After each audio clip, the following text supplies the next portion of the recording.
Meus irmãos, depois de lançarmos aquela reflexão sobre a Reforma Protestante, houve interesse de vários irmãos que nós voltássemos a ministrar o primeiro ponto, o segundo e o terceiro, fazendo gravações para trazer riquezas de detalhes, que devido fazermos um resumão para ministrarmos naquele tempo, não foi possível compartilhar. Então vamos ministrar 3 reflexões, trazendo riquezas de detalhes sobre a Reforma Protestante. Então hoje nós vamos começar falando sobre o surgimento e a força da liderança do papado. Quero ler 3 versículos em Mateus capítulo 23, os versículos 9, 10 e 11. O Senhor Jesus está falando assim: E a ninguém na terra chamei vosso Pai, porque um só é o vosso Pai, o qual está nos céus. Nem vos chameis mestres, porque um só é o vosso Mestre, que é o Cristo. Porém, o maior dentre vós será vosso servo. A ninguém chameis vosso Pai. Vamos então recapitular e vamos nos aprofundar um pouco mais na riqueza dos detalhes sobre o surgimento do papado. Para se ter um exemplo, na descoberta do Brasil no ano 1500, quem liderava em Roma como Papa? Quem abençoou o Brasil como Papa? Por isso precisamos orar muito por essa terra, para que Deus tire toda a maldição em nome do Senhor Jesus. Foi o pior Papa que já existiu, Alexandre VI Borgia. Esse Papa foi o mais devasso e o mais corrupto de toda a história papal. Para se ter uma ideia, quem entrava no Palácio dos Papas em Avignon, na França, no grande saguão do palácio, ouvia 2 tipos de gritos quando se entrava lá. O grito dos torturados, a mandado do Papa, e o grito das orgias, porque se for falar que o Vaticano, que os palácios do Papa se tornaram um prostíbulo, é diminuir, porque foi mais que um prostíbulo, foi mais do que bacanais. Não havia escrúpulo nenhum em praticar orgias. Para se ter uma ideia, o Papa Alexandre VI Borgia teve 7 filhos. Um dos seus filhos, da sua filha, era Lucrécia. E a Lucrécia fazia danças eróticas em comemoração das festas, nas orgias, para os cardeais, para os bispos, para a liderança do Papa. E o Papa também se contaminava com incesto, tendo relações com a sua filha. Fora aqueles que o Papa roubava até os peregrinos, ladrões que roubavam os peregrinos a mandado do Papa. E o filho do Papa, o César Borgia, um dos filhos, era o que mais assassinava em nome do Papa. Matava através de espada, punhal, mas se matava também através de veneno. Quantas pessoas envenenadas! Quantas pessoas sofrendo que o veneno não deu certo, não matou imediato, e aquela pessoa passava uns dias agonizando com extrema dor. A maldade desses homens transbordou, e foi esse Papa que estendeu as mãos para abençoar a descoberta do Brasil em 1500. Está repreendido em nome do Senhor Jesus. E esse Papa Borgias, quando morreu, foi colocado no caixão, mas teve que trocar de caixão. Porque ele inchou. Ficou preto, escuro. Tiveram que trocar de caixão. Isso é sinal de que havia morrido envenenado. Mas vamos recapitular a ascensão do papado para entendermos melhor. Veja bem, existem tradições e existem verdades bíblicas. Nós vivemos pela Escritura, pela verdade da palavra de Deus, não pelas tradições. Mas no princípio da igreja havia tradições orais, aquilo que era falado e não foi escrito, não foi documentado. Eusébio de Cesareia é tido como o primeiro historiador cristão que começou a escrever a história da cristandade. Mas não se tem relato de que Pedro havia delegado aos bispos de Roma autoridade. Mesmo João Calvino, quando escreveu sobre a Epístola dos Romanos, ele diz que Pedro nunca esteve em Roma. Mas existe uma tradição, um comentário, de que Pedro esteve em Roma, lá ele foi preso e lá ele foi martirizado. Tanto é que numa das colinas de Roma, aonde está a Basílica de São Pedro, de frente à Basílica tem uma grande praça, chamada Praça de São Pedro. E tem um obelisco muito grande, onde dizem que dentro daquele obelisco tem um pedaço da cruz, onde o Senhor Jesus foi crucificado. Agora, é bem lá nesta Praça de São Pedro, aonde havia o Circo dos Imperadores, muito mais conhecido como Circo de Nero. Quando eu falo Circo de Nero, eu não estou comparando ao circo de hoje em dia. O Circo de Nero era um circo oval, e não havia teto. E ali havia combate de gladiadores, corrida de bigas, mas havia ali o massacre dos cristãos. Era bem ali que nós lemos na história da igreja, que os cristãos eram encharcados de óleos vivos e atirado fogo para iluminar o circo à noite. Fora quando eram atirados para as feras, fora quando eram torturados, crucificados de cabeça para cima, e era normal também crucificar de cabeça para baixo.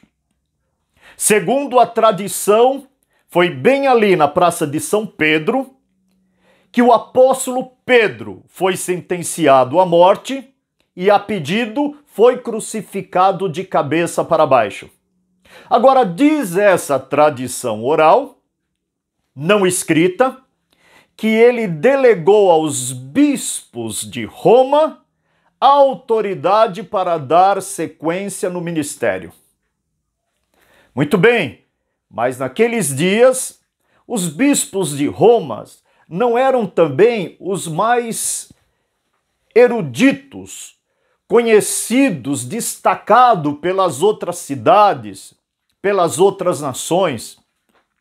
Os bispos mais conhecidos daquela época eram de Antioquia, na Síria, era de Alexandria, no Egito, porque eram teólogos que debatiam vários princípios da cristandade. Então o bispo de Roma estava ainda no anonimato. Mas o que aconteceu? Por volta do ano 300, 311, 313, com a conversão do imperador Constantino. E por que Constantino se converteu? Porque os adivinhos, os astrólogos, os espíritas haviam dito para ele que ele perderia a batalha na Ponte Milvio, a perder a guerra. Mas ele teve um sonho, viu uma cruz sobre o sol poente e foi guerrear pelo símbolo da cruz e venceu a batalha. Então instituiu o cristianismo como religião oficial do Império Romano. Foi mais na sucessão dele, de Teodósio, que vigorou a amplitude do cristianismo. Mas ali já houve uma grande transformação. Agora, há críticas da conversão de Constantino, dizendo que ele não era um cristão verdadeiro. Tanto é que deixou para se batizar nos seus últimos dias de vida por causa da multiplicação dos seus pecados.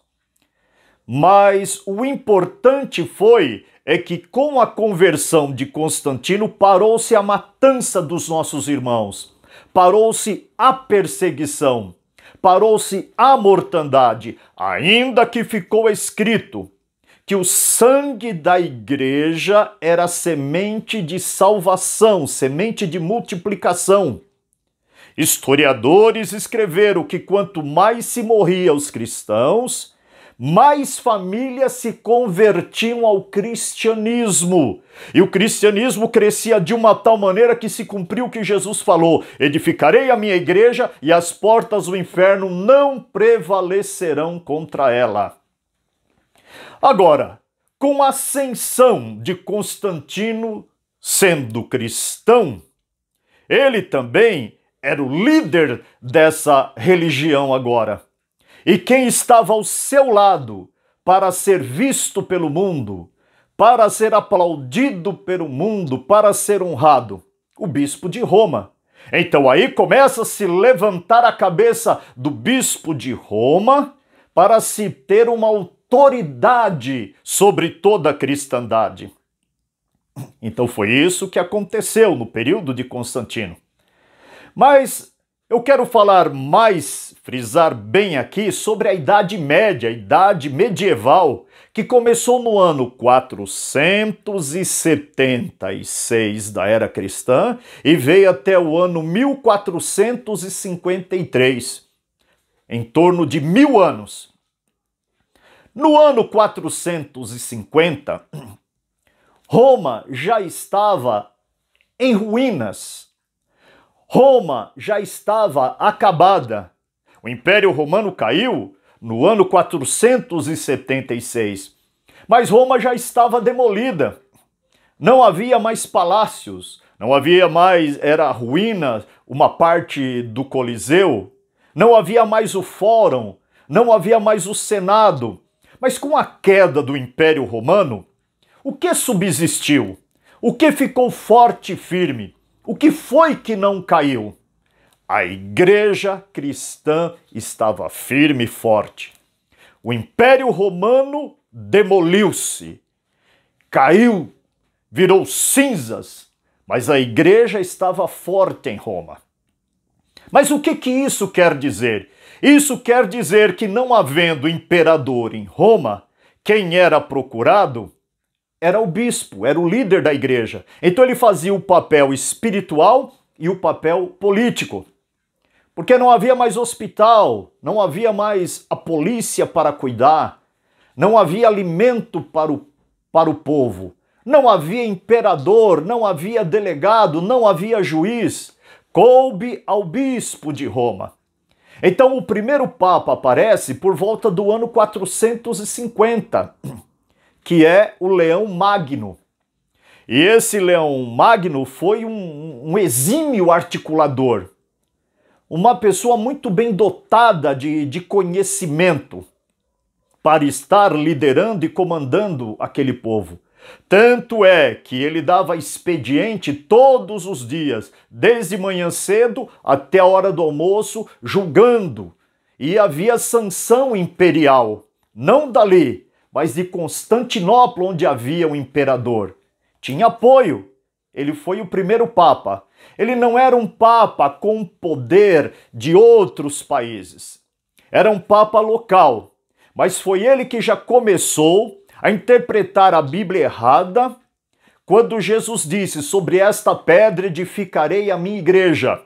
Ele já começou a dizer, Leão Magno, por volta do ano 450, que esta pedra era o bispo de Roma, era o Papa de Roma, e que ninguém poderia ficar erigindo a Igreja Católica Apostólica Romana sem o aval dele, sem a liderança dele, sem a bênção dele. Já começou aí a heresia. Mas houve um princípio em que o povo foi ajudado por ele. Porque quando Átila, o Huno, veio varrendo as nações e matando os povos, ele tinha um apelido, era chamado de Chicote de Deus. Quando Átila cercou Roma para destruir, foi esse Papa Leão Magno que foi aceito para ser recebido lá no acampamento do inimigo, e nas tendas ele conversou com Átila. Átila veio respeitar o cristianismo e aceitou não destruir Roma e matar todo mundo.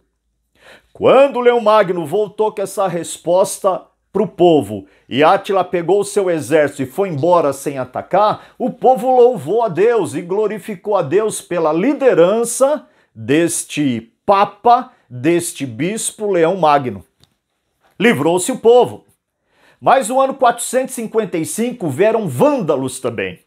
Vândalos vêm, matam os homens, matam as mulheres, estrupam as meninas, põem fogo na cidade. E mais uma vez, Leão Magno foi no acampamento do inimigo, aceitou ser aceito, foi lá e falou a respeito da cristandade e com muito argumento convenceu a liderança e os vândalos a desistirem de matarem todos, incendiarem os escombros de Roma.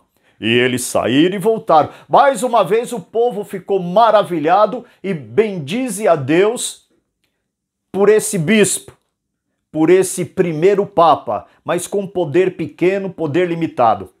Mas o papa que se destacou em poder, dando ascensão ao papado e dando ordem aos outros países, foi no ano de 590. O Papa Gregório Magno. Este sim, esse começou a mandar não só em Roma, mas nos países da Europa e em volta, e a sua fama começou a se estender. Mas ele trouxe várias heresias pesadíssimas, várias heresias. Vamos destacar uma delas, purgatório. O Papa trouxe uma interpretação de que a pessoa morrer e entrar no céu não é assim, que a pessoa teria que passar por uma purificação. Ela teria que ir num lugar para estar se purificando, se preparando para poder entrar no reino dos céus por causa da vida aqui na terra. E isto é uma mentira. Tanto é que nos anos que se seguiram, usaram o purgatório não dizendo mais que era só para purificar. Modificaram isso os outros papas dizendo que era um lugar de sofrimento e que precisaria pagar missas, pagar muito dinheiro para que o parente, para que o conhecido que faleceu, para que o familiar pudesse deixar de estar no suplício do purgatório e aquela alma poder voar e entrar no reino dos céus. Isso é uma mentira. Não existe isso na Bíblia Sagrada. Após a morte, segue-se o juízo. Ou a pessoa desce para um lugar de tormento, ou é recebida nos braços do Senhor. Jesus disse ao ladrão da cruz: hoje mesmo estarás comigo no paraíso. Mas vamos seguindo. Teve uma outra heresia do Papa. A palavra arrependimento, ele traduziu como penitenciar-se. Penitenciar-se. E arrependimento é mudança de atitude. Esse penitenciar-se é que a pessoa precisa se penitenciar em ajudar a Igreja Católica, em ajudar o seu próximo, em fazer jejum e ter também um chicote na mão para ficar batendo em si mesmo e se martirizando. Olha que absurdo! E as pessoas se flagelavam, e as pessoas se martirizavam, e as pessoas se penitenciavam, se puniam, porque o Papa ensinou dessa maneira. E uma outra heresia muito grave também foi a heresia sobre a interpretação de quando Maria sobe nas montanhas, na casa de Isabel, que ela está grávida, e Isabel saúda a Maria e diz: agraciada, cheia de graça. Aí o Papa trouxe a interpretação disso, Ave Maria, cheia de graça. Como que a graça de Maria emanasse dela mesmo. Mas Maria não tinha uma graça que emanava de si mesmo, porque ela agradeceu a Deus, porque foi a sombra do Onipotente que cobriu a Maria com a sua virtude, e o que foi gerado nela foi obra do Espírito Santo. A graça não era uma emanação de Maria, era uma emanação de Deus, tá bem claro? Ela alcançou um favor de Deus, então não era nada disso que o Papa Gregório Mário trouxe todas essas heresias fermentando o mundo da cristandade. Mas para concluirmos essa reflexão, o Papa que mais teve poder, que mais mandou, foi Inocêncio III. No ano 1193 a 1216. 1198 a 1216. Inocêncio III. Esse Papa alcançou o auge do auge. Esse Papa fazia tremer os reis e os imperadores da terra. Esse Papa se tornou um mandatário muito poderoso. Para você entender a força dele poder mandar, é que quando um imperador, um rei, desobedecia esse Papa, ele excomungava o bispo que estava lá, excomungava esse imperador. Sabe o que significava esse Papa excomungar? Significava que ninguém mais podia casar naquele país, porque não teria bênção. As crianças não seriam batizadas, porque não teria bênção. Não havia mais Eucaristia.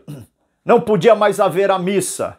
Não podia haver extremunção para quem estava morrendo. Ninguém mais entrava no reino dos céus, porque os céus estavam fechados. Ia ter problema na colheita, na alimentação. As pessoas tinham medo de morrer por causa de peste, de enfermidade. Então o povo se alarmava, ia até o imperador, até o rei, e dizia: corre lá e pede perdão para o Papa, senão todos nós estaremos acabados. E foi esse Papa Inocêncio III que disse que o Papa é o sol e os imperadores, que são os reis, é a lua. E que sem o brilho do sol, eles não poderiam fazer nada, eles não teriam a sua luz, eles não teriam o seu brilho. E ele interpretou também quando Jesus fala um só rebanho, um só pastor. Um só rebanho seria a Igreja Católica Romana. E um só pastor não é Jesus. Ele se considerava ele mesmo, o único pastor. Meus queridos irmãos, que essas verdades possam despertar o teu entendimento, despertar para saber que o inimigo traz a heresia, mas a verdade de Deus aparece. Eu termino repetindo esse versículo que o Senhor falou: e a ninguém na terra chameis vosso Pai, ninguém, porque um só é o vosso Pai, o qual está nos céus. Nem vos chameis mestres, porque um só é o vosso mestre, que é o Cristo, que é o Messias. Porém, o maior dentre vós será vosso servo. Deus abençoe a todos em nome de Jesus através dessa primeira parte da reflexão. Em breve falaremos a segunda. Amém.